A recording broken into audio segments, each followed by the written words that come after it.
everyone who's joining us. I know folks are going to trickle in, but we are here for navigating legal advice versus legal information in court-connected mediation. This is a fast-paced module. Caitlin Jackson and I will be doing the bulk of the presentation. Sam Emperati is going to pop in, I think, for a slide or two, and then a big thanks to Alyssa Clements and Suzanne Smith for helping with the breakout rooms, which if you didn't see in the first slide, we're going to be breaking out into breakout rooms to go through some hypotheticals at about 2:20. We can move to the next slide.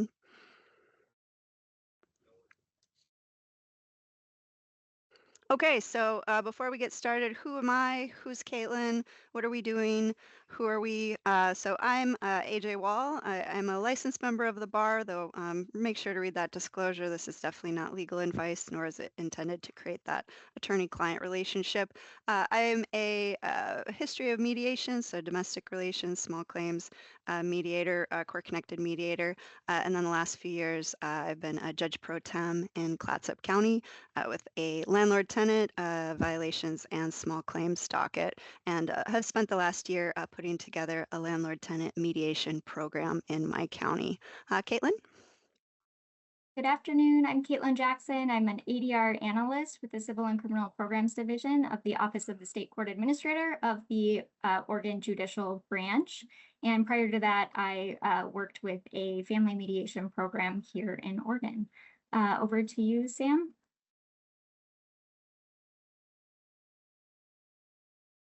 Oh, I don't see Sam. Do we have Alyssa or Suzanne want to jump in?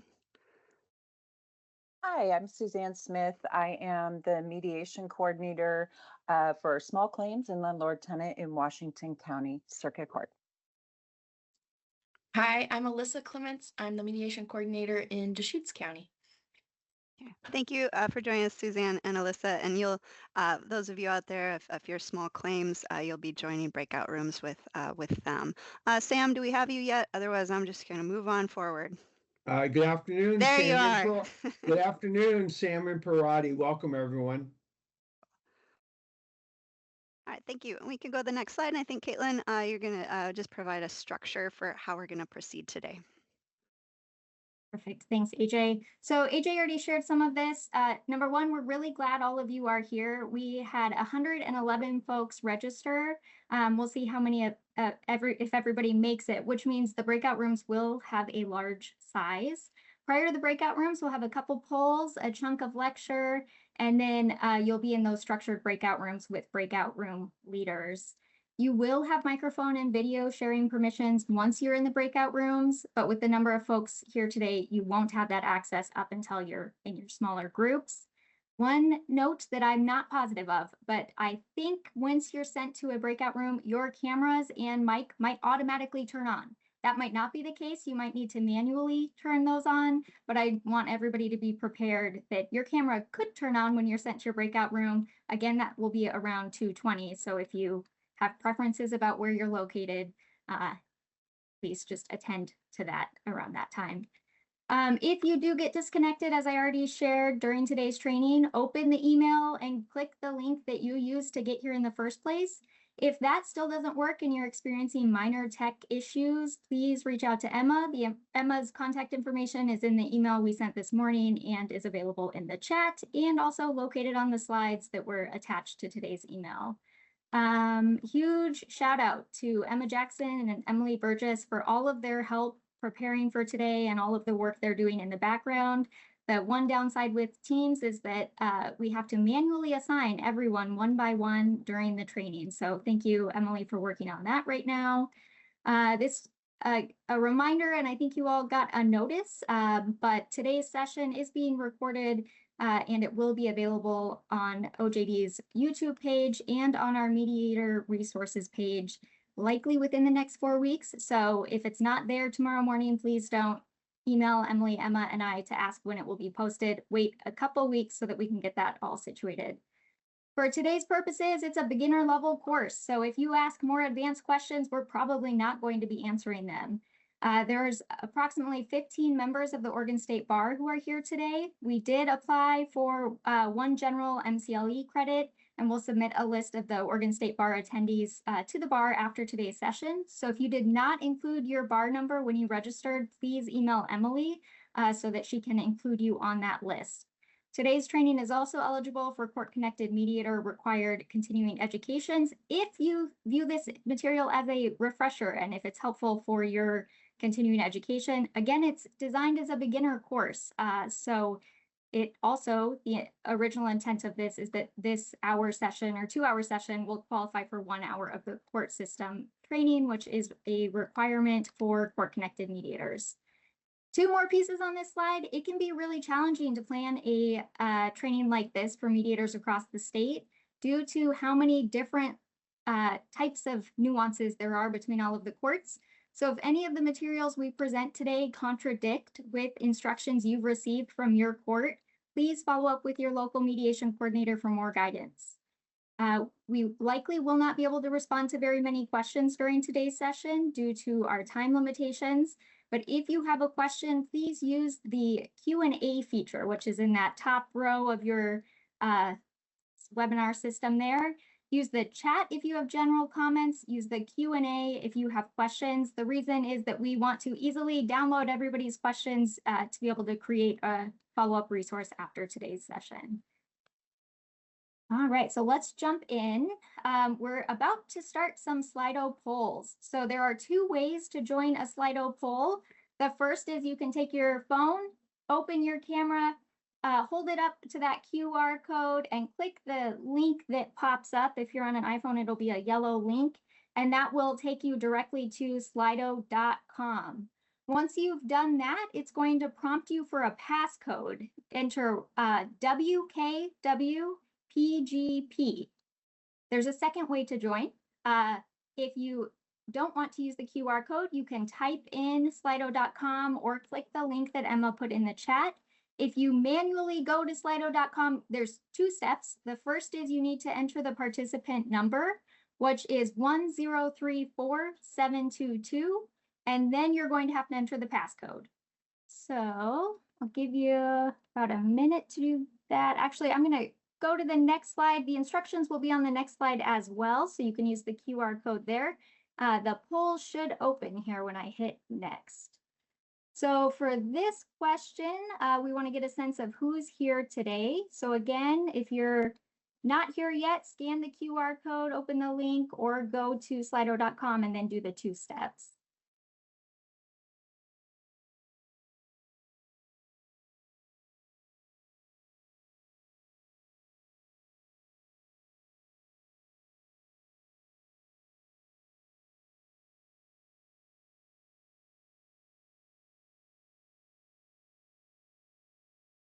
Okay, great. Looks like about a third of you are small claims mediators, third of you small claims, 15% domestic relations mediators, some court staff, and others. We have about 20 more seconds.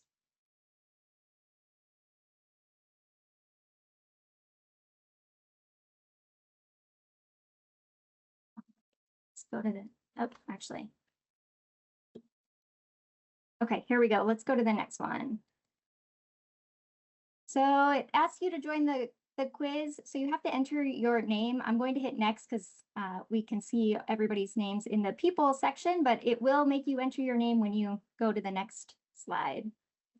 So our next question is, if a party, so that we now have 4 pop quizzes. We want to see where everybody's at. First question is, true or false? If a party asks the mediator for legal information during mediation, the mediator must answer the party's question directly. True or false?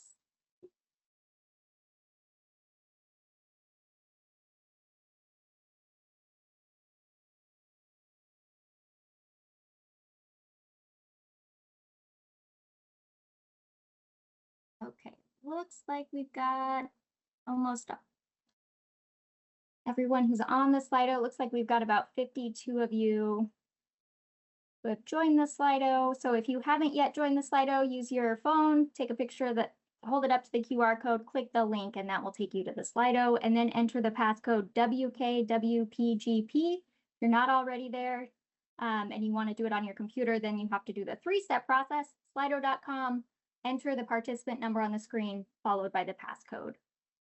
Okay, so let's see what everyone said. True or false? If a party asks the mediator for legal information during mediation, the mediator must answer the party's question directly. So 13% of you said true and 87% of you said false. And 87% of you are correct. Mediators have a number of tools in their tool belt, and just because somebody asks you a question or asks for legal information, that does not mean that you must provide a direct answer to the question. Let's head into the second poll. And again, these polls are designed to give all of AJ, Sam, and I a sense of where we're at today. So for the next question is, we have a little hypothetical scenario. The mediation party asks the mediator, who will win if we go to court? And the mediator replies, based on what you shared with me, I'm guessing the petitioner has a 98% chance of getting everything they asked for in court. So you have two options. Is the mediator's response considered legal advice or legal information? I'll give everybody about a minute to submit their answer.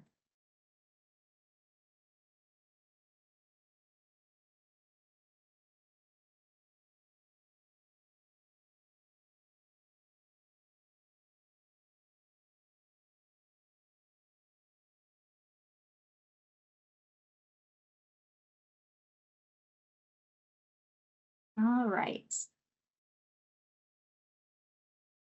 83% of you said legal advice, about almost 20% said legal information.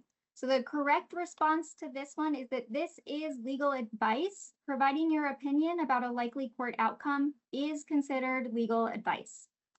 On to our third poll here. So for this one, the party says to the mediator, the paperwork I was served a few weeks ago says I have 30 days to file a response. Is it too late to file a response? The mediator replies, it looks like you were served 22 days ago, and so you have until March 8th to file your response.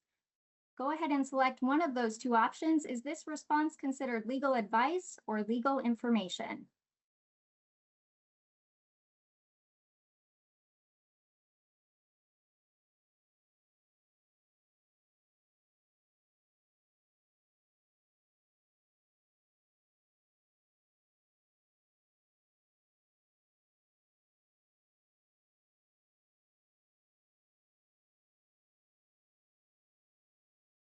All right, let's see what you all selected. About 69% said legal information and 31% said legal advice. Congratulations to the 31% of you that got that one right. This one is tricky. The mediator's answer to this question is considered legal advice. Why? That's because Oregon law outlines different provisions for court deadlines. Court deadlines are impacted by a number of factors, including the type of service and whether someone is in Oregon or out of the state. To accurately answer this question, you must first understand the distinctions outlined in statute and then apply the law to the specific case facts. Counting court days and telling parties what applies to their scenario is considered legal advice. Last poll, this one's a little bit longer, but this will be our last poll for a while. The party asks the mediator, what happens if we do not reach an agreement in court? The mediator replies with a lengthier reply, so take about a minute to read the response and to submit your selected answer. Is the mediator's response considered legal advice or legal information?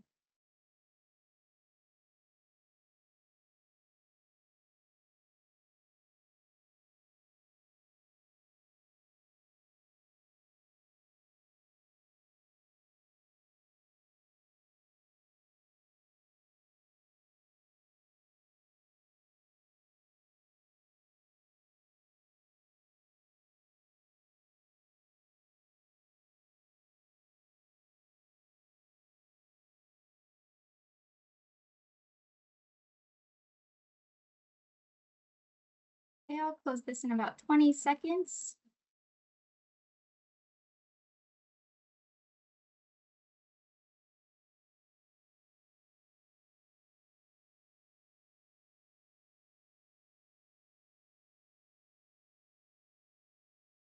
All right, so it looks like 84% of you said this is legal information and 16% said this is legal advice.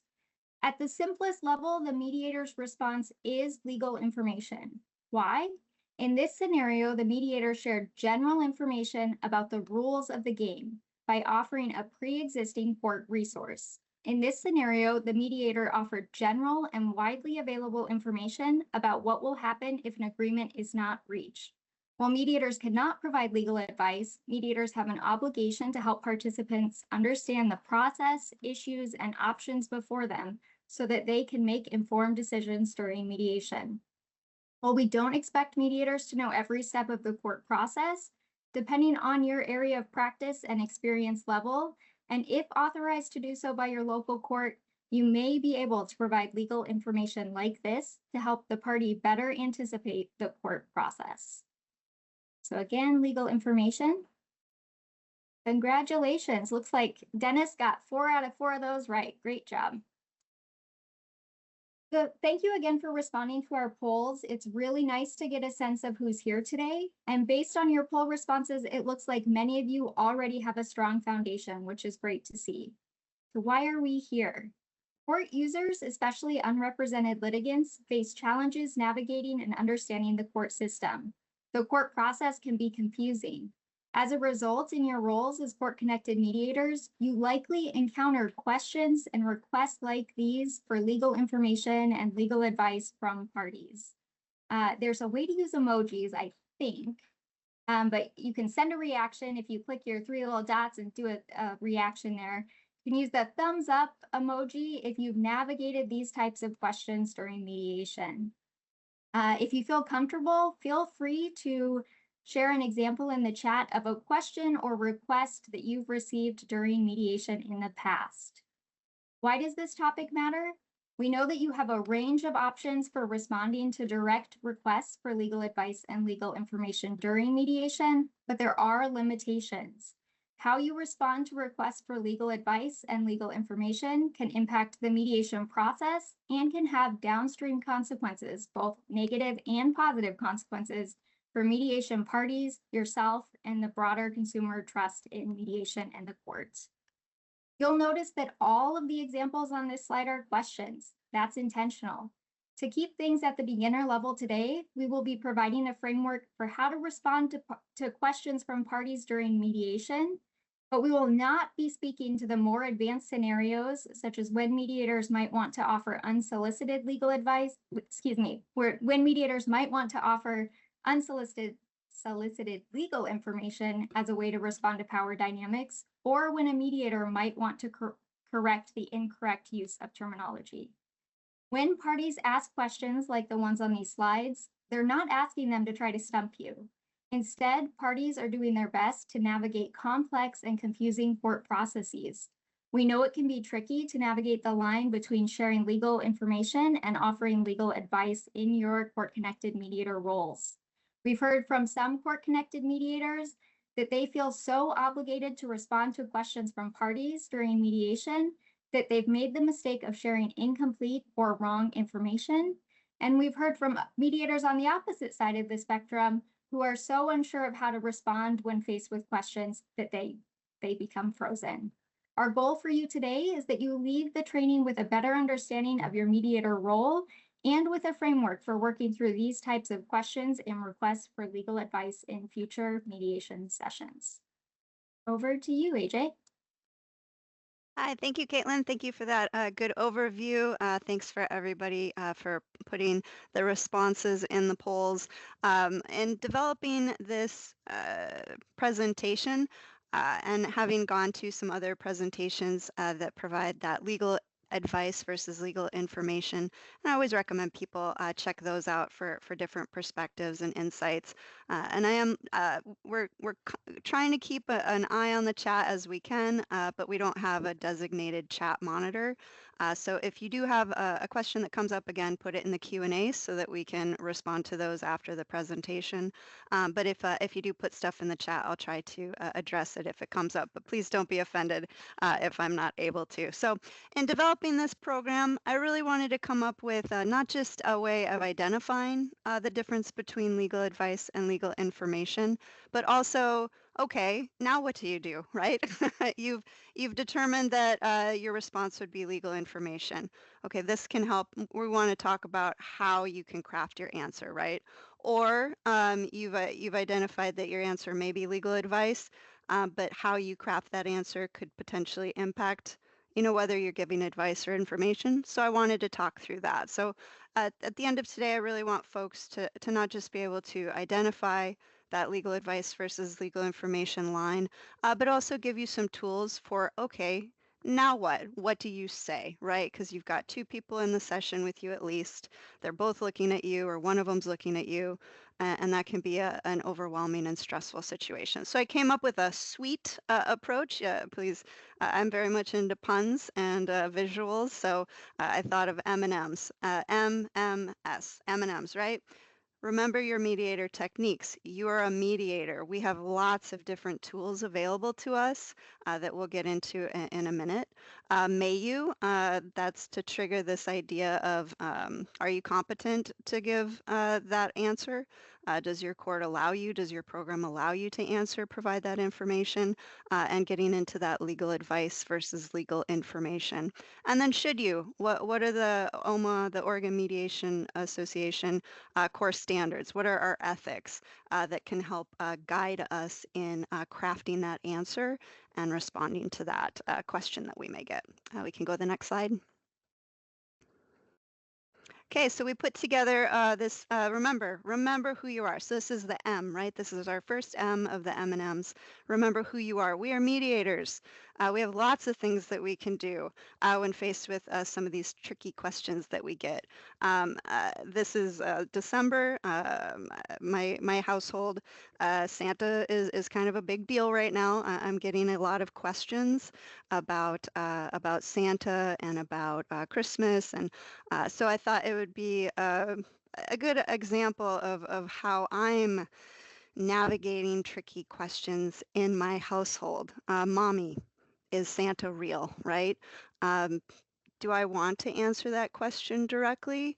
Maybe not. So I have all these different, we have all these different techniques, right? I can just mirror, right? Mommy, are you Santa? Am I Santa? Right? That pushes the conversation back to the person asking. Mommy, is Santa real? Sounds like Santa is really important to you. Tell me more about what does Santa mean to you? Batna, Watna. Well, what if Santa is real? What if Santa isn't real, right? Just an example of some of these techniques that we have to not just respond and keep that conversation going, right? For me, the goal of mediation is to always move the conversation forward. So how can I respond to a question that I'm getting? A party looking at me and asking me a question that may be legal advice versus legal information, rather than having to do that analysis and just sit there staring at them. Remember who you are. You're a mediator. We have tools available to us that court facilitators may not have. In my role as a judge, I can't get into empathizing and working. I don't have the time on the bench, or is it necessarily appropriate in my role to do that?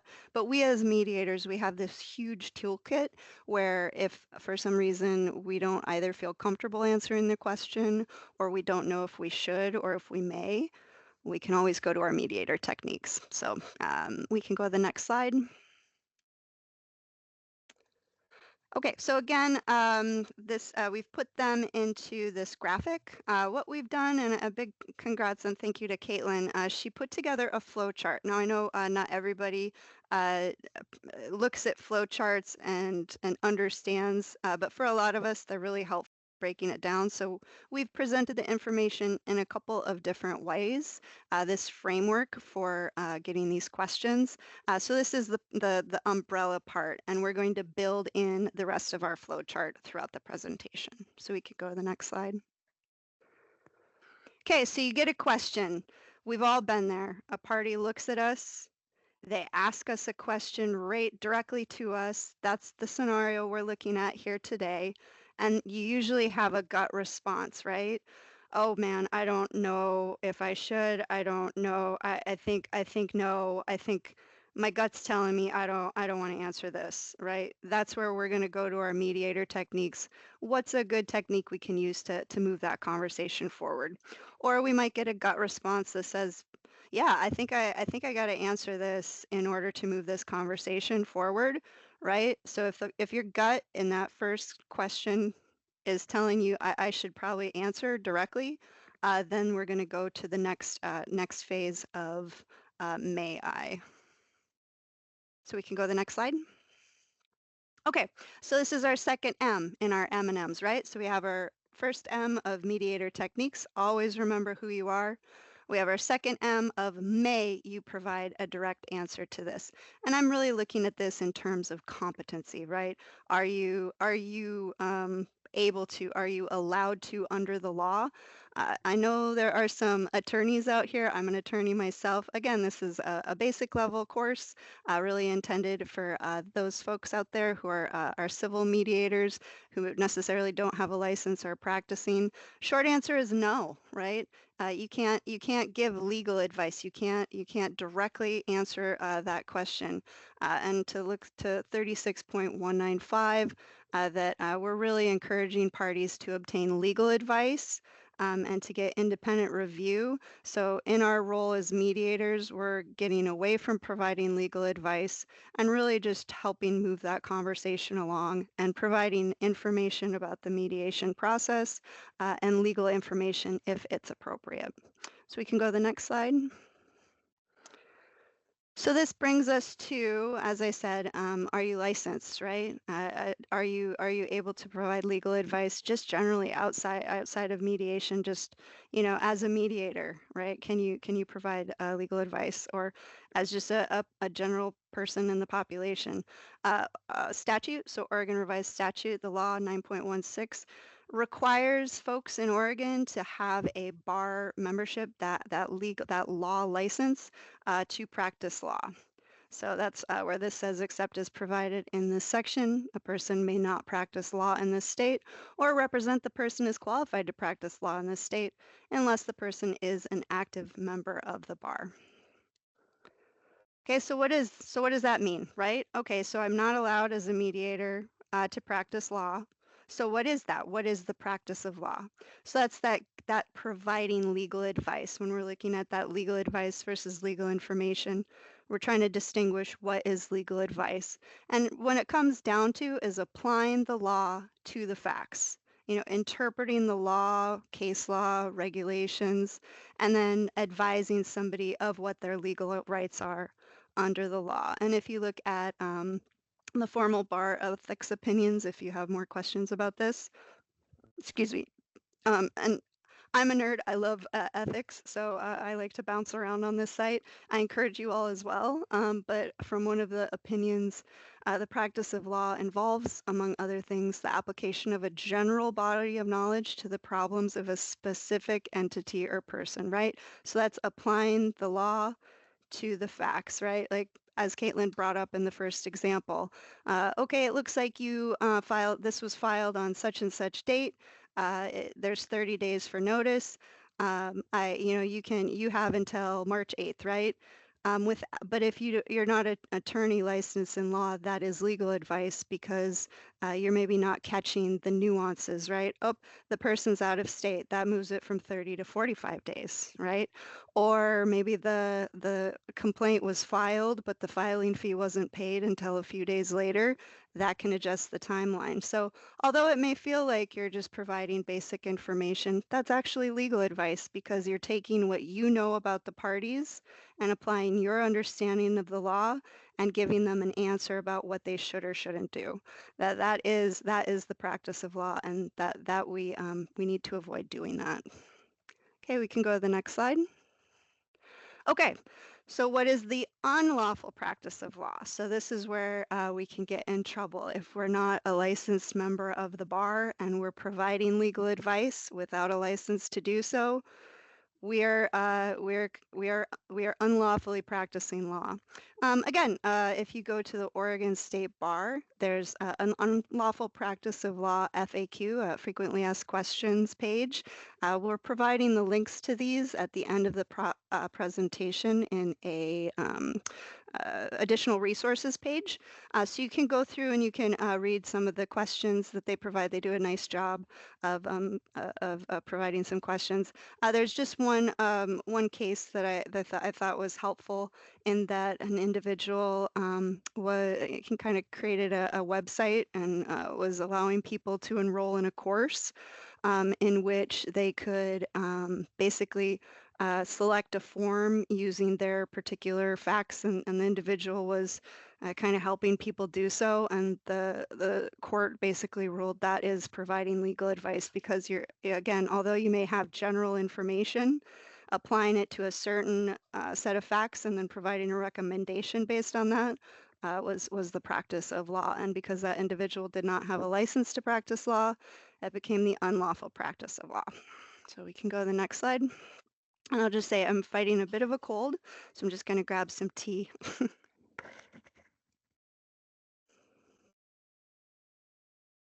Okay, so what is not the unlawful practice of law?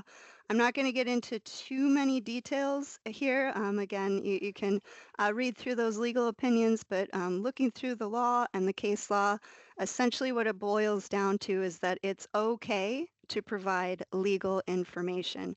So the difference between the case that I just cited and one of the cases that the Supreme Court looked at and provide a ruling on was that providing general forms to the public, just having forms available is not legal advice. It really is that when you're selecting a particular form because of facts that you know and recommending the folks to use a particular form and helping them fill that form out, that is that legal advice, and that's to be avoided. And we're going to get into more details. This is just one example, but we put together a chart to flesh this concept out a little bit more.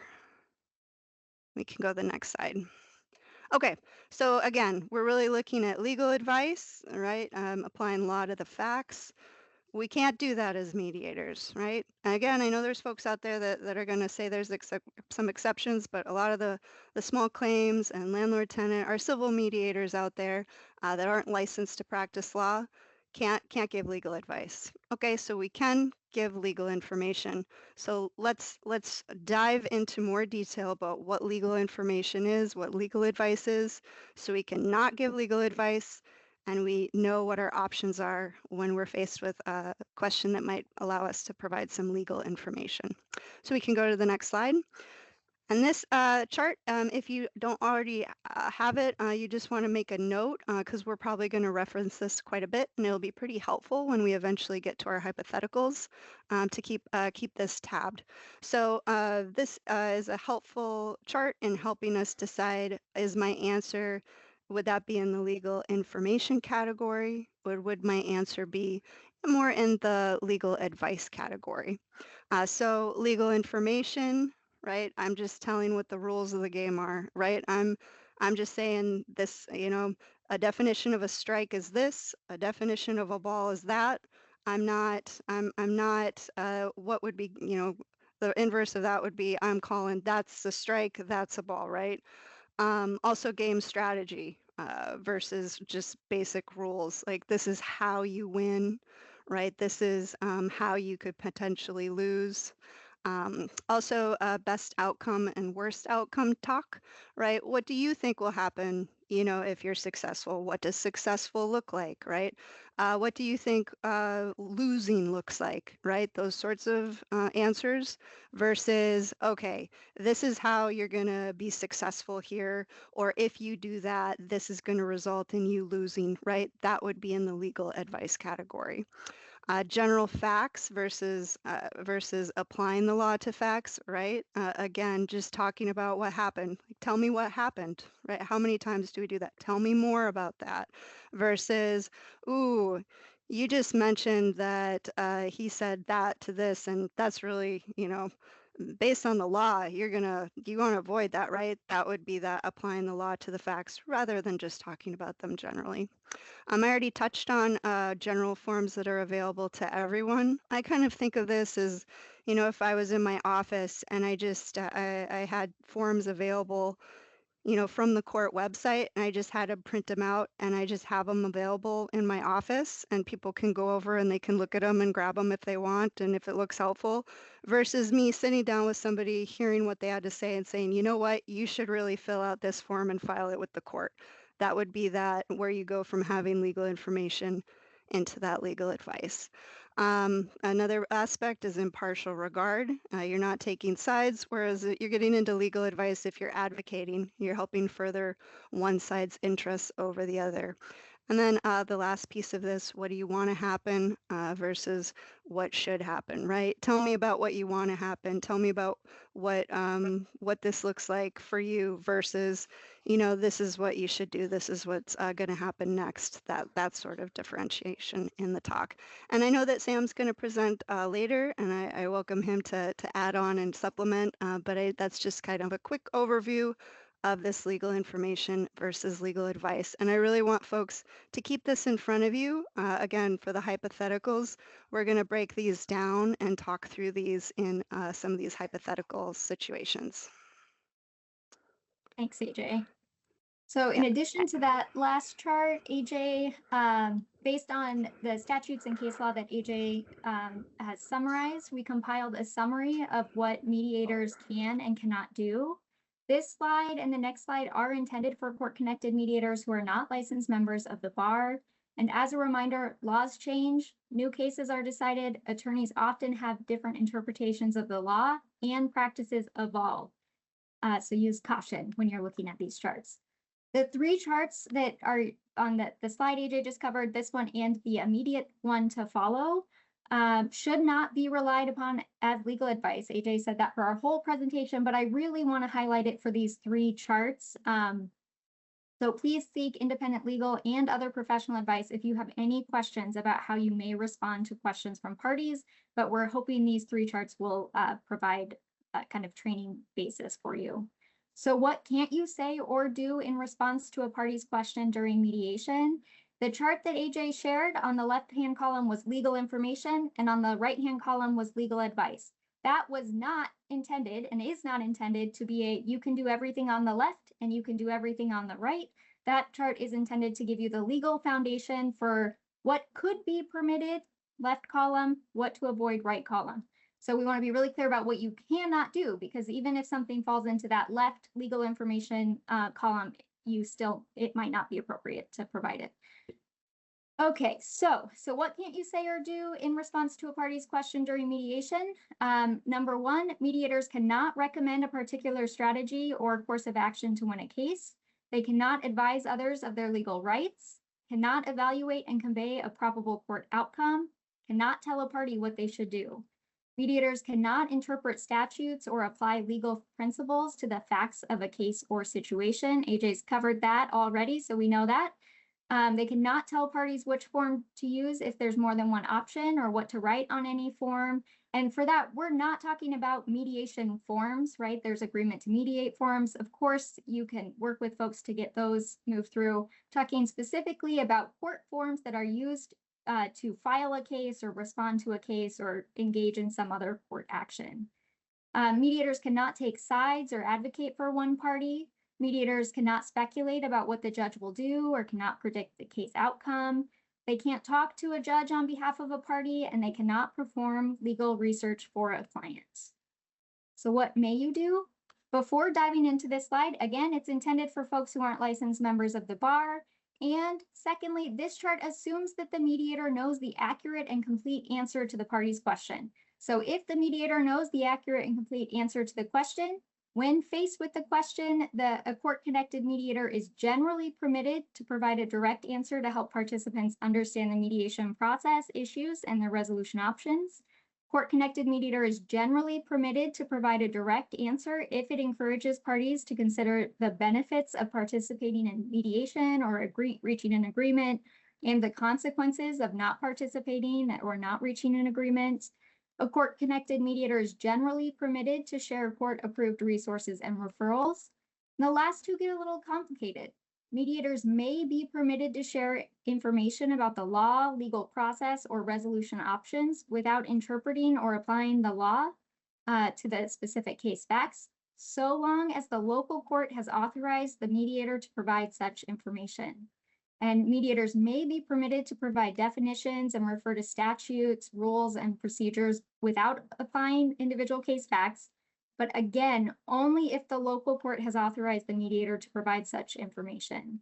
We know that the line between pure information and legal interpretation or legal application is gray, so we're going to practice that in today's presentation.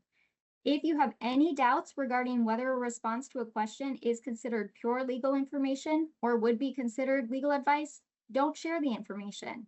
Instead, revert back to that first M of our M&Ms model. Utilize a different tool from your mediator technique umbrella.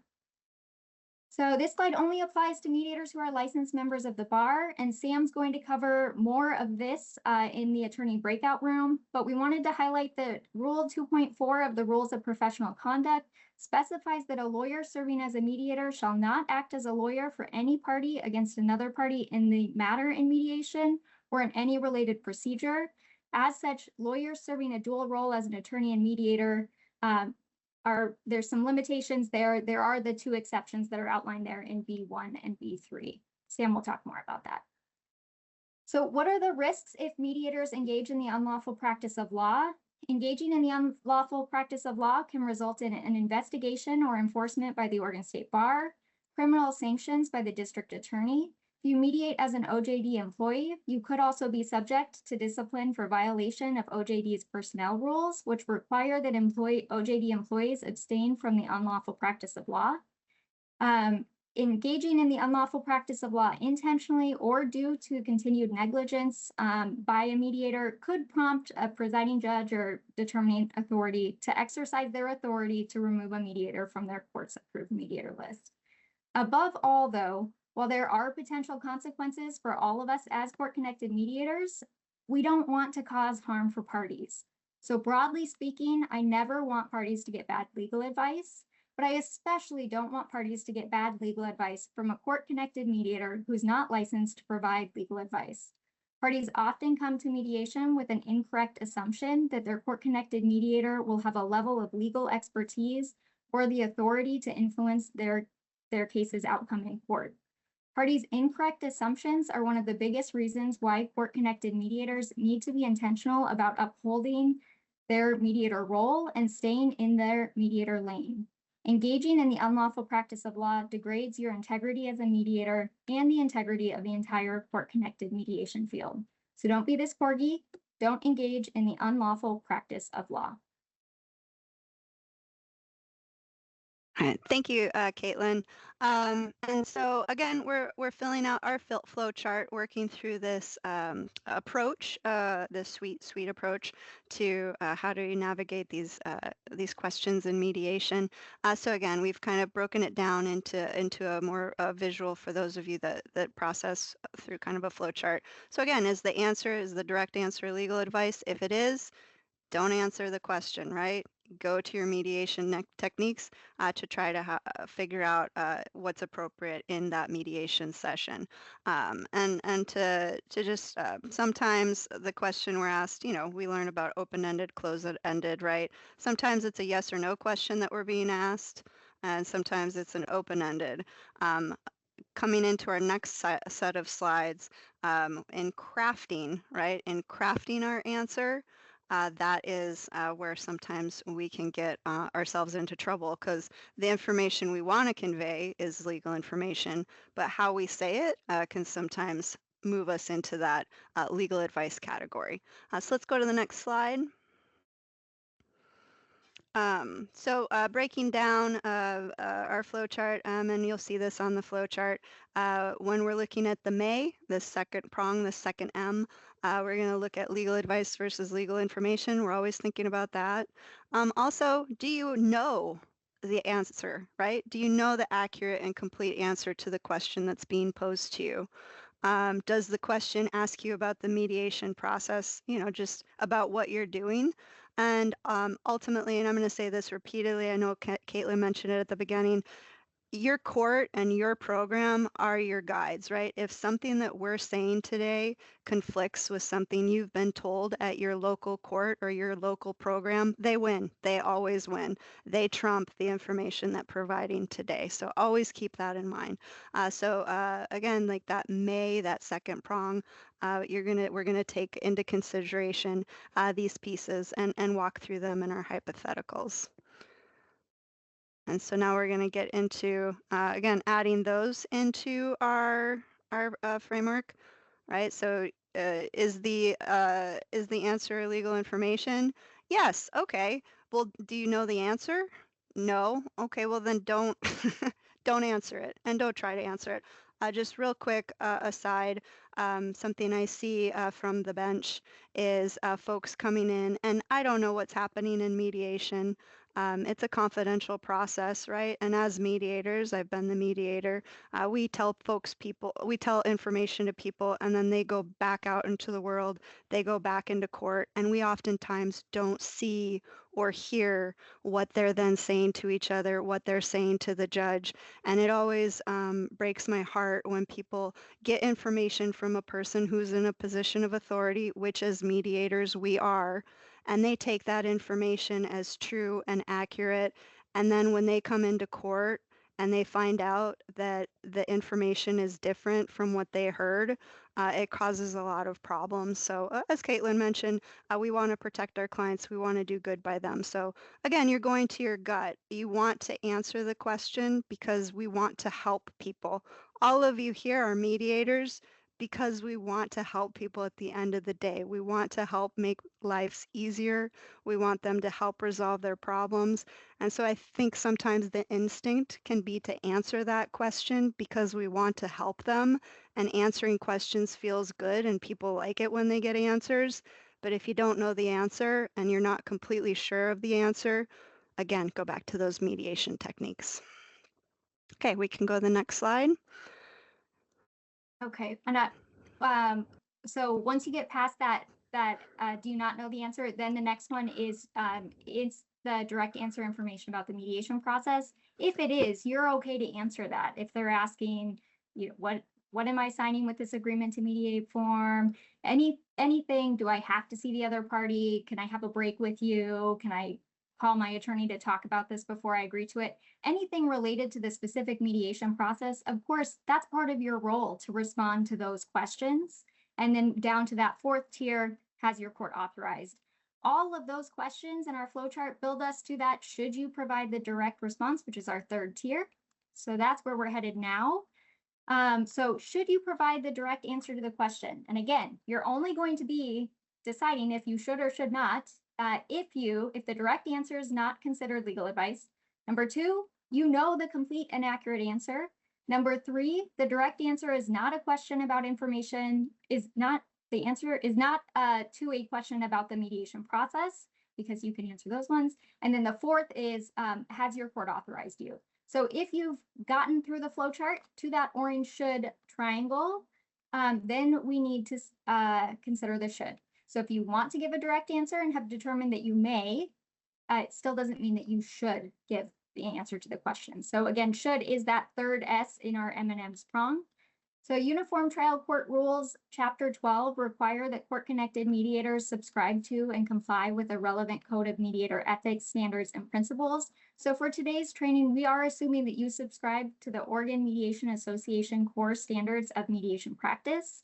So you likely already know there are 10 core standards of practice, and those standards will inform whether or not you should provide a direct answer to a party's question during mediation.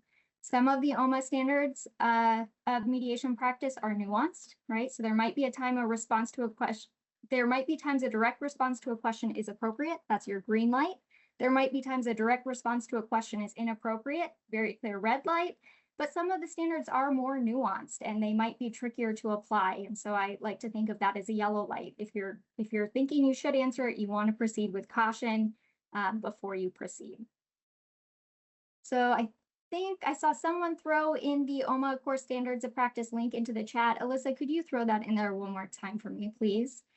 One note, today's training is not a deep dive ethics training. Instead, we want to give you a guide for how you might incorporate 6 related standards into your decision-making process for how to respond to questions from parties during mediation. The OMA standards are intended to guide mediators' practices.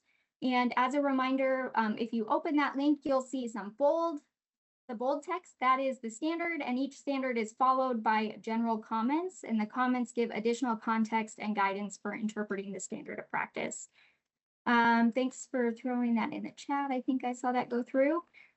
When the OMA core standards conflict with or are silent on subjects covered by applicable laws, regulations, professional licensing rules, other professional ethical codes, or contracts by which you as a court-connected mediator may be bound, you need to be aware, and you should make participants and others in attendance aware that those requirements may take precedence over the OMA core standards. During this section of the training, I'm going to quickly walk through these 6 standards because they're the most relevant standards for today's training. For each of the 6 standards, I'll do 3 things. Number 1, I'll provide some text from the actual standard. If you're looking at the OMA standard, again, that's usually the header in bold.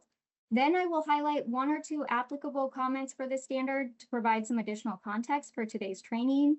And lastly, I'll provide a list of questions for you to consider for determining if you should provide the direct answer to a party's question for that specific standard.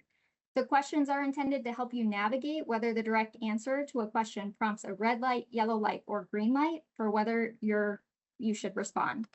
As a training tool, there are a couple slides available in the copy of the slides that we emailed to you this morning that are going to be hidden for today's presentation because we don't have enough time to get into all of the details on the slide, but I encourage you to review the hidden text heavy slides because they provide a condensed written summary of the comments that are most applicable for that specific standard.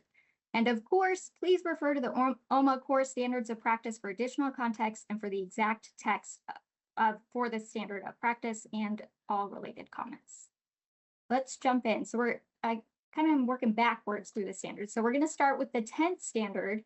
The 10th standard is mediation practice, and that standard dictates that mediators act in a manner that enhances the integrity and quality of the mediation field.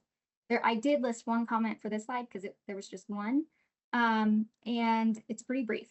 Mediators should be aware of and abide by rules governing the unlawful practice of law and unauthorized practice of psychology. Right, pretty easy. Follow the rules governing the unlawful practice of law. Let's get to the next one.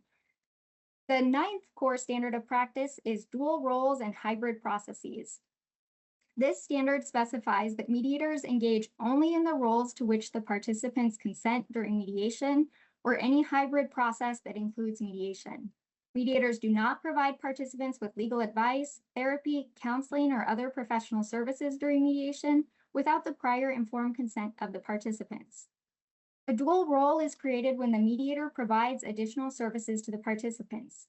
Entering into a dual relationship is only permitted if you meet the underlying licensing or qualification requirements to offer that specific type of other professional services. So if you're not a certified public accountant, you should not be entering into a dual relationship in which you're providing CPA services. If you meet the underlying qualification requirements to provide a certain professional service, you're only permitted to engage in a dual role in court-connected mediations. Number 1, if your court has authorized you to engage in that specific dual role. And number 2, only if the parties have consented to such dual role. Mediators who undertake a dual role assume additional obligations and potential liabilities. If you're licensed or regulated in other fields, your actions as a mediator may be governed by the regulatory and ethical codes and rules of the other professional field. So you're detecting a theme. This standard gives us another reminder not to provide parties with legal advice unless you've fallen into that exception with the informed consent, you've met the qualifications, and there's more to that I'm not going to dive into now. Okay, so let's talk about the questions for both of those 2 standards, the dual role and hybrid processes and mediation practice. I'd invite you to consider the following questions. Does your answer to the question engage only in the role to which the parties have consented? Does your answer offer information regarding various services that could be provided by the mediator or other professionals?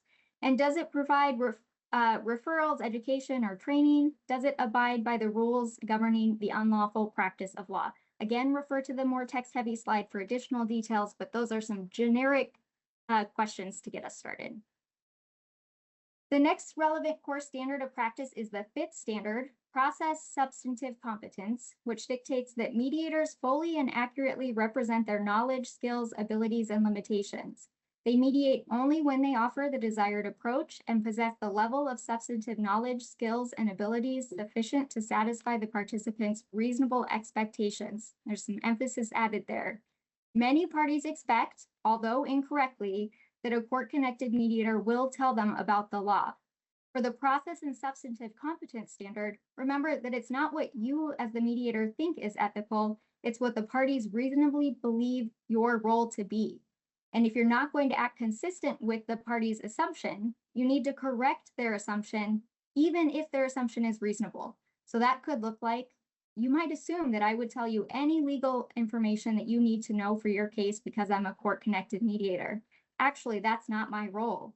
Then you could add information about other resources for accessing such support, or could use another mediator technique from your umbrella to move the conversation forward. So for when you consider process and substantive competence for filling in that, should you provide a direct answer to that question, I'd invite you to consider the following questions. Does your answer demonstrate a sufficient level of substantive knowledge, skills, and abilities? Does it fully and accurately represent your knowledge, skills, abilities, and limitations? Does it offer factually correct information? And does it help clarify incorrect assumptions regarding the role of a court-connected mediator? The next relevant standard is self-determination. Self-determination dictates that mediators respect, value, and encourage the ability of each participant to make individual decisions regarding what process to use and whether and on what terms to resolve the dispute. In short, mediators need to consider 4 comments from the OMA standards for self-determination. First, mediators should encourage parties to make their own decisions on all issues. Second, mediators should help participants understand the process, issues, and options before them, and encourage participants to make informed and voluntary decisions. One note there, informed and voluntary decision does not mean that the party makes the right or best decision or a decision that reflects what the judge will do. The third comment to consider is that mediators should encourage participants to consider the benefits of mediation and agreement, as well as consequences of non-participation and non-agreement. And finally, mediators should respect a participant's informed decision to continue or end the mediation process. And again, that does not mean the party makes the right or best decision regarding whether to continue or end the mediation process. So to answer the should I answer this question, while considering the principles of self-determination, we invite you to ask, does your answer help participants understand the process, issues, and options before them? Does it encourage parties to make their own voluntary and informed decisions? Does it encourage parties to consider the risks and benefits of participating in mediation? Does it clarify the incorrect assumptions regarding your court-connected mediator role? And lastly, does it respect participants' decisions to participate or end in mediation? I think we have 2 more standards. The next one is informed consent, which dictates that to fully support self-determination, mediators respect, value, and encourage participants to exercise informed consent throughout the mediation process. This involves making decisions about process as well as substance, including possible options for resolution. Court-connected mediators need to consider 4 comments for informed consent. Mediators should disclose or offer to disclose the information reasonably necessary for each participant to make informed decisions about whether to use the mediator or whether to participate in a specific mediation approach or process. Mediators should explain their approach along with the roles of the mediator, participants, representatives, and others in attendance.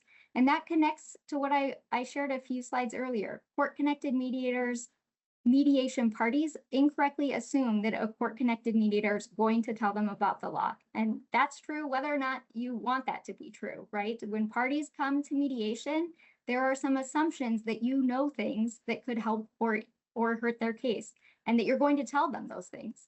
When you explain your approach, we encourage you to be direct with parties about what you can and cannot do. To uphold informed consent, mediators should disclose information regarding conflicts of interest, fees, relevant relationships, process competency, and substantive knowledge of the subject matter in dispute. Mediator disclosures should be truthful and not misleading by omission. That means don't pretend you know something if you don't, right? That's how I would interpret that one. AJ mentioned earlier, sometimes mediators want to answer a question because it fills that need for the party, but you should not be answering questions if you do not have the substantive knowledge and experience to be doing so. And the final comment on this one, to uphold the principles of this standard, mediators should make participants aware of the importance of consulting with other professionals to help them exercise informed consent and self-determination. Encouraging participants to consult with other professionals is one of the most effective ways to uphold the OMA core standards of practice. So for that one, a couple questions to consider. Does your answer to the question offer information reasonably necessary for each party to make informed decisions regarding the process, the substance of the dispute, and/or options for resolution? Does your answer to the question support the freedom and ability of each participant to make choices regarding participation in mediation and options for reaching agreement? Does it align with participants' abilities, such as learning style and language competency? And lastly, does it provide a truthful disclosure that does not mislead by omission? Our last core standard of practice for today is impartial regard. Mediators demonstrate impartial regard throughout the mediation process by conducting mediations fairly, diligently, even, actually, I think this is our second to last one. But anyway, mediators demonstrate impartial regard throughout the mediation process by conducting mediations fairly, diligently, even-handedly, and with no personal stake in the outcome. So to uphold this one, mediators should guard against the potential impact on their impartial regard, which includes situations where the mediator's ability to demonstrate impartial regard is compromised or appears to be compromised because of the mediator's personal biases, views, or reactions to any position, argument, participant, representative, or other person in attendance. The intent of this comment is that mediators should not react to something because it personally offends the mediator. Mediators may react on the merits, but not because of personal bias. The last comment for this one is that mediators do not knowingly misrepresent any material fact or circumstance in the course of the mediation process. Actually, there's two more.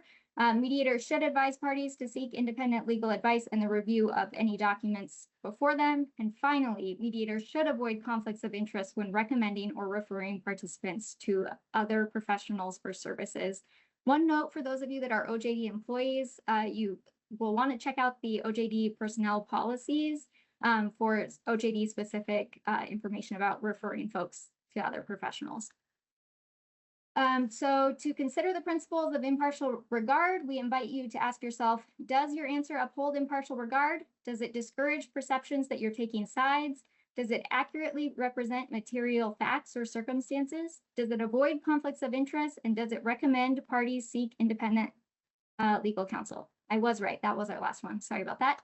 So when you're determining whether or not you should provide the answer to a party's question, we encourage you to consider the questions we outlined for each of those 6 standards. As you consider each respective set of questions, if you determine that the answer to a question does not uphold the standard practice, then you should not answer the question directly. Instead, utilize a different tool from your mediator technique umbrella. As always, if you are unsure whether the answer upholds the standards of practice, don't guess. Utilize a different technique from the mediator technique umbrella. Okay, as you consider each respective set of questions, if you determine that the answer to a question upholds the core standards of practice, it's okay to provide the direct answer, but there's still one more step to consider. What do you say? And what are the mechanics for how you answer the question? So to answer that, Sam is going to help us bring our SWEET approach together. Sam, are you still there?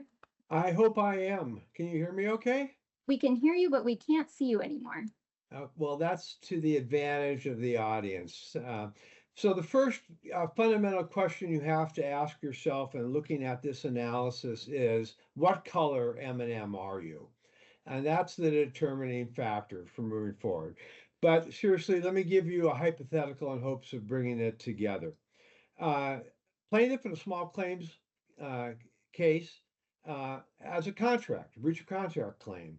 They say to you, I want $1,000 for the loss. I want $500 for my lost wages and getting all the paperwork together and lost time going to court, pursuing this claim. And I want $2,000 for punitive damages. And you've been around the block, you've been in small claims court, you know what happens. And so you say, well, friend, I'm going to try legal information. You say to yourself, and then you just kind of do the Columbo routine, like, um, the law does not generally allow for lost wages and punitive damages in contract cases. Have you uh, have you considered that? That's legal information. Okay. What's legal advice? You say the same thing in the ad. So you're not going to get them here, Goomba. Let loose of your claim, and what's going on here is reasonable. That's a very simplistic difference. But I want you to think about, as we all do, what are the parties hearing when we say that? So the reality is, as a practical matter, even when we give legal information, it has the same practical impact on the mediation. In the hypothetical I'm talking about, the defendant is joyous to hear this legal information because they now know that the claim of the plaintiff or the claimant for all these other things are not part of what you get in a breach of contract case. The plaintiff is mad as hell because they think beyond a reasonable doubt to a moral certainty that you have not engaged in an impartial regard and you just gave the defendant a defense and they're not happy. So what do we do as mediators? When in doubt, we ask questions. So we say instead, are you aware of the law about what remedies are available in a breach of contract case? And we feel pure as the new fallen snow. But does it really make a difference? Because we would only ask that question or give that piece of legal advice if we knew it was an issue that would impact the case. So does a question versus a statement format really solve these practical dilemmas? And I'll submit to you for discussion, it's also situational. You get 100 mediators in the room, and you get 153 different views on this. We all recognize this. But the best possible practice here is to, when in doubt, shut your pie hole. And that, my friends, is legal advice. Thanks, and back to you, Caitlin. All right. I don't know if I can say anything after that advice I just got, Sam. Just kidding. Okay. Yeah.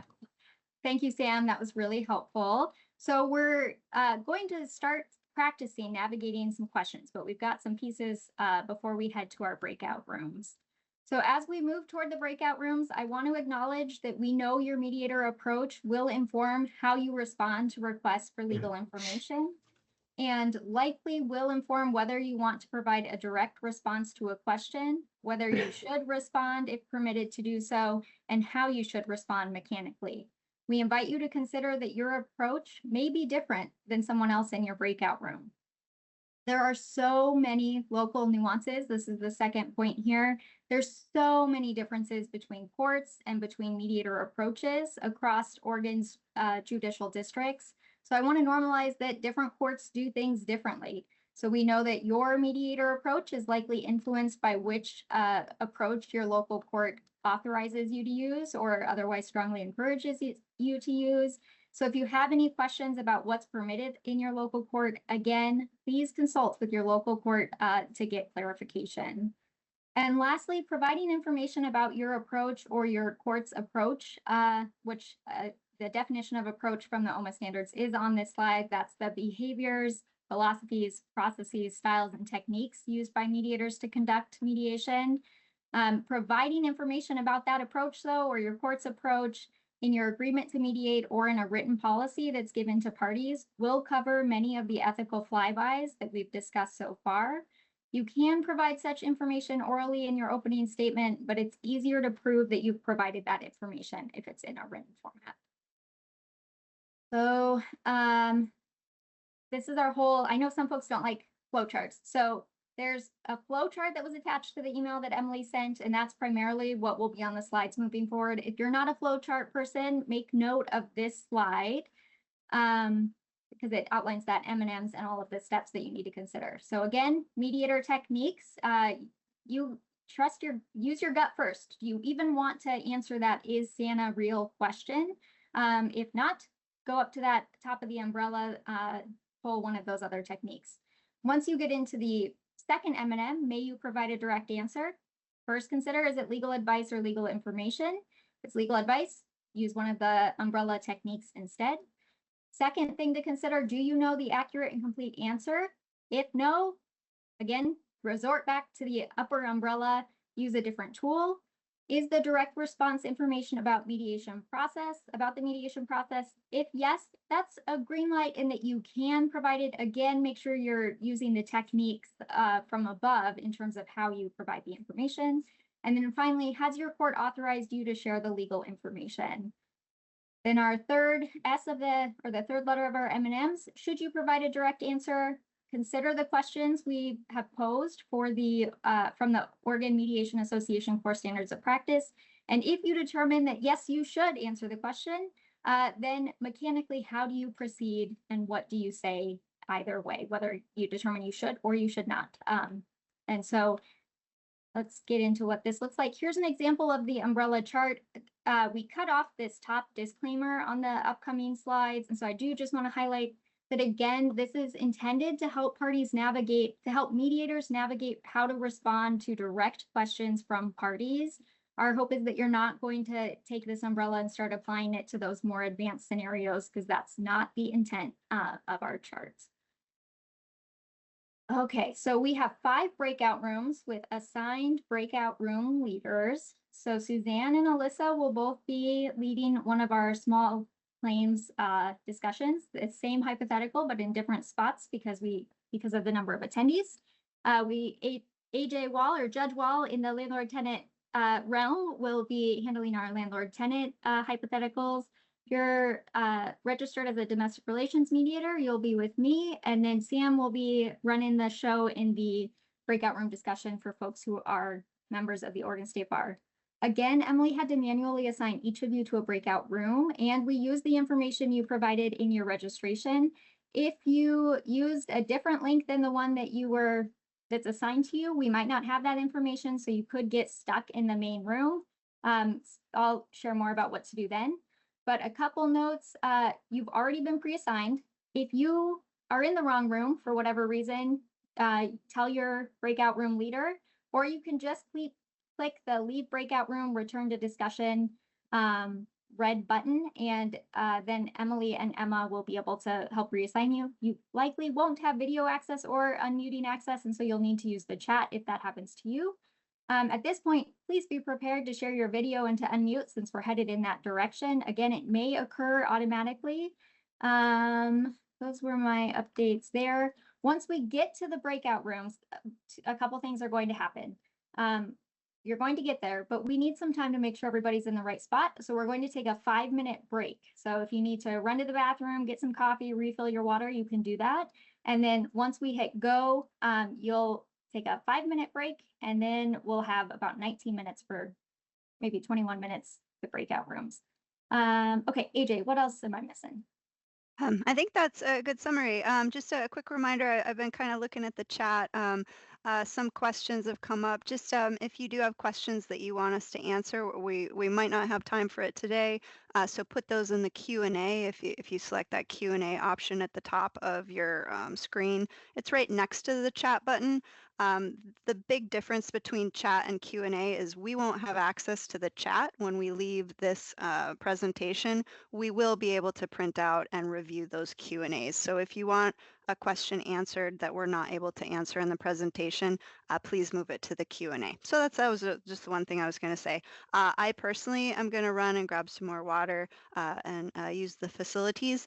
So if you come to the landlord-tenant breakout room and I'm not there responsive, it's because I'm taking a break as well. But I plan to get started at around 2:20, somewhere around there, once folks have had that 5 minutes. And I really look forward to a good discussion.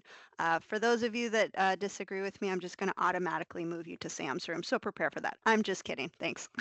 And I see Sam's note in the chat. If you want to argue about this stuff, join his room. I'll second that. If you're in my room and want to argue about it, I'll send you there. Just kidding. I welcome all.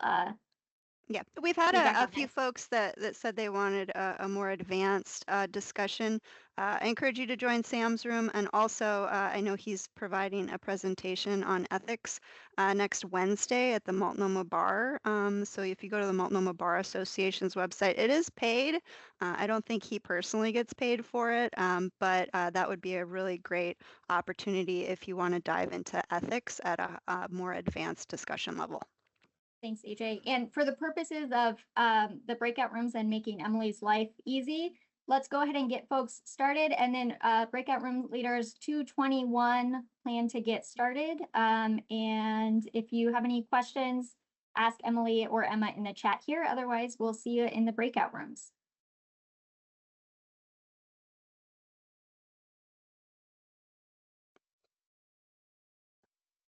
They All moved us right. into a room. And we are back. Hello, everyone. Hooray. I don't think anyone else has the camera and mic access except for presenters again. I hope you all had a nice breakout room discussion. Because you all don't have your mic access here, we're going to ask the breakout room leaders for at least one takeaway from their breakout rooms. So let's go ahead and start with Alyssa. If you're, oh, they're not all back. All right, is everybody back? I think we were mandatorily ejected from our breakout room, so I'm assuming everyone else was as well. Yeah, Okay. I think so. Or is that Suzanne? Suzanne, Here? Yeah. Suzanne, I can we- report out if you. perfect. Okay, so my group overwhelmingly, I think emphasized the first M, like going to your mediator tools. When in doubt, with every one of these hypotheticals, it was, you know, it's not so much about what my interpretation is of advice or info. It's about using those tools, asking the questions, facilitating the conversation, that we're not fact finders, refer when necessary.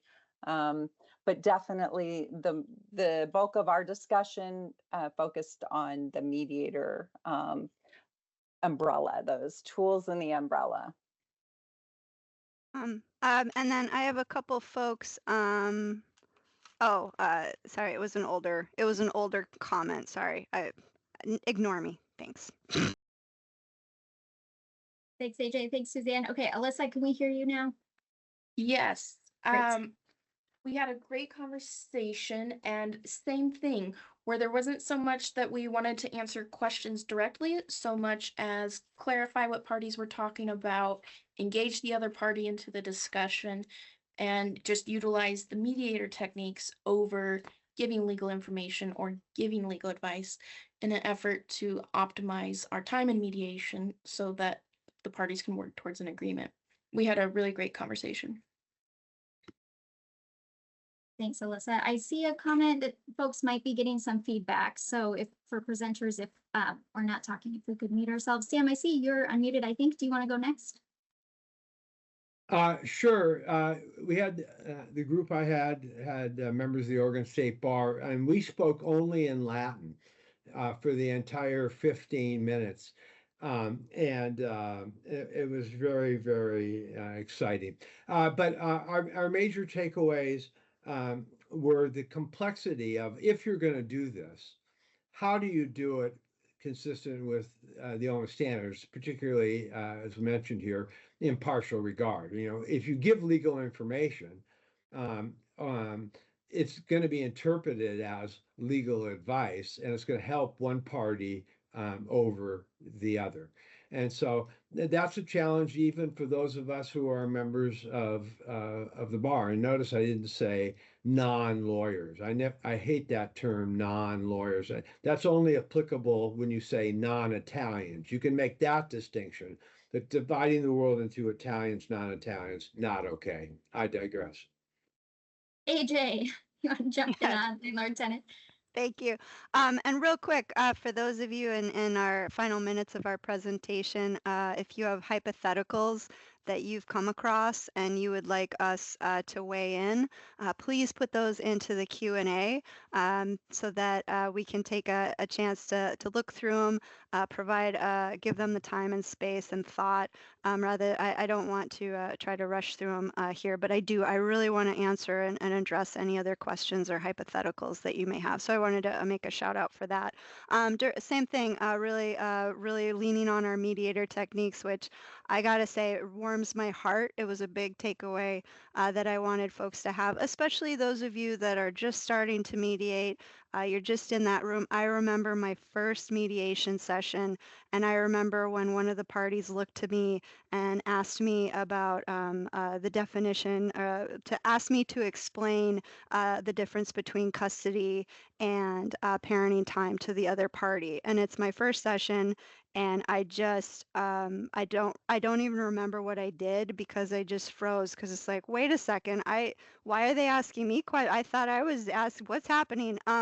So I wanted to give folks to remember that you are a mediator. You have so many tools in your toolkit, and it really makes me happy that was a large takeaway from our conversation as well. Also, the legal advice, legal information.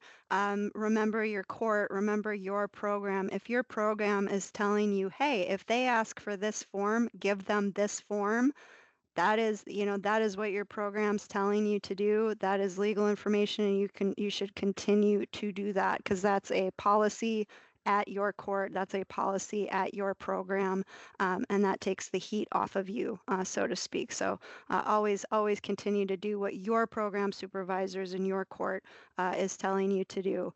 Unless you really feel strongly that it might be getting into legal advice, and then that might be a good time to chat with your program to say, hey, as a mediator, my ethics, and I got to think about how I'm answering things. But yeah, always take away that. So we had some discussion about that, and good gut checks as far as what was the legal advice versus legal information line. So yeah, thank you. Thanks, AJ. I was in the domestic relations room. It was probably tinier than some of your rooms, and I had a couple of takeaways. One is folks are doing some really good work, so thanks for participating in the breakout room and sharing your ideas. The second takeaway is that for almost every hypothetical situation we had, someone in the group said, we addressed that question before mediation in our orientation, or it's posted on our website, or there's a video of a judge explaining what the different options for custody are, how custody is determined. And so just a takeaway for structurally in mediation, what are the ways where you can just steer away from even getting these questions by getting folks set up before mediation even occurs? What are some of our local court structures, whether it's signs or providing terms ahead of mediation, how all of those types of support could lend to not getting these questions in mediation. So I am conscious of our time. Thank you all again for your participation in the breakout rooms. We do have a resource slide. AJ talked about the local ADR contact. Your local courts know all of your local nuances, so they are your go-to if you have questions after today. Again, if we've contradicted anything from your local court and you want to ask your court, please ask your court about it. Continue to follow their recommendation. They can reach out to me if they have any questions or want additional support in terms of how we developed our recommendations today. We did list some sites that have generic legal information that you could potentially decide to share somehow, whether it's through a website or a resource form. There's the OregonLawHelp.org, have a structure they can walk folks through, and also some general standard definitions or common terminology. There's the Oregon Uniform Jury Instructions. The OJD Guide to Divorce and Custody Trials in Oregon is intended for parties and has a lot of standard information that you could also link to on websites. And of course, if you haven't already, peek around your local port's website because you can see what other folks in your port are offering to parties and can be consistent with that. Got the Oregon Bar Ethics site. And of course, we've been talking about it for a year, but we're going to try to get this template text for opening statements and mediation agreement to mediate forms. My goal is by next summer, but short-staffed. But we'd like to give you the text so that you know how to really explain the can and cannot differences there. Sam helped us develop a list of articles. Oops, let's see if I can get my slide to go. Many of these are available on mediate.com, at least the top ones. As a reminder, reading articles about mediation can be counted for mediator continuing education in the court-connected mediation setting. So I know I often hear that ethics sessions are hard to come by. If you feel that way and there's information out there, it's just not in a recorded webinar yet. So check out mediate.com for some of their ethics articles and including the ones that Sam listed here. And of course, because I hear frequently that there's not enough ethics training, we want to do a plug that Sam has a training next week. There is a cost with it. Go ahead, Sam. So I'm going to put in a special surprise for all of you. I don't get paid to do this CLE. It's all volunteer. But for those of you who are not members of the bar, you can attend this CLE for free. All you need to do is at the time and place noted on this slide 74, you just go to that link. And the Multnomah Bar Association, based on my ask of this morning, said, sure, the more the merrier. So ignore the cost figures there. And if you're not turned aback by my attempts at humor, you might actually have some fun. That's fantastic. Thank you so much, Sam. That's really, really helpful. So I look forward to hopefully seeing many of you next week at Sam's training. Save our slides, the links in the slides that were sent to you. Otherwise, a huge thank you. I know it's a quick 2 hours, but I cannot talk enough about how long it takes to put together something like this to make sure that we address all of the local nuances. AJ, Sam, Suzanne, and Alyssa all have volunteered their time, whether that's their professional time or their personal time to make this possible. So huge thank you for your input and putting all of this together. Thank you, AJ, for 3 months ago saying, let's do this, we got to do it. It really gave us some momentum to make this possible. Thank you, Emma and Emily, again, for all your tech support. And of course, we know all of your time is valuable. So thank you for setting aside 2 hours on your Friday afternoon. We'll continue to develop trainings like this, ideally in trying to progress them for advanced levels, but we're not there yet. We need to finish creating the modules for the court system training. So we've got a couple more of those that are my priority for next year. And after that, we'll continue to expand to the more advanced scenarios. The training, reporting, and materials, plus whatever resource we develop, whether that's a recorded Q&A with our presenters or a written text, will be posted to the website. The recording and materials will be posted ideally within the next 4 weeks. And the supplemental resource will be posted shortly thereafter if it's not posted at the same time. But otherwise, a huge thank you, everyone. I don't think we have time. Maybe we do. I see somebody's hand up, but I don't think you'll have access to unmute. And so if you want to put in the chat, you can do that. Otherwise, any other closing thoughts from AJ?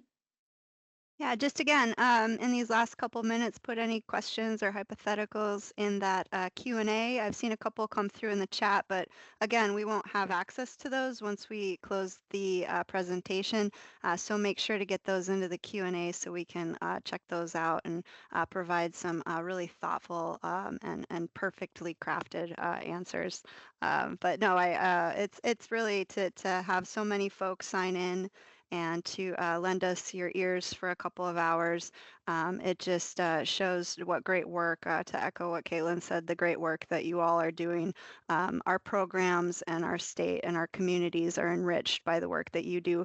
For those of you small claims and landlord-tenant mediators, I know that you're volunteer, and we really couldn't do the work, and it's just you're an essential part of the state, and I just really appreciate you taking the time to continue to improve and work on this craft and this art that is mediation. So thank you all. All right, thank you all. Take care. Have a good weekend.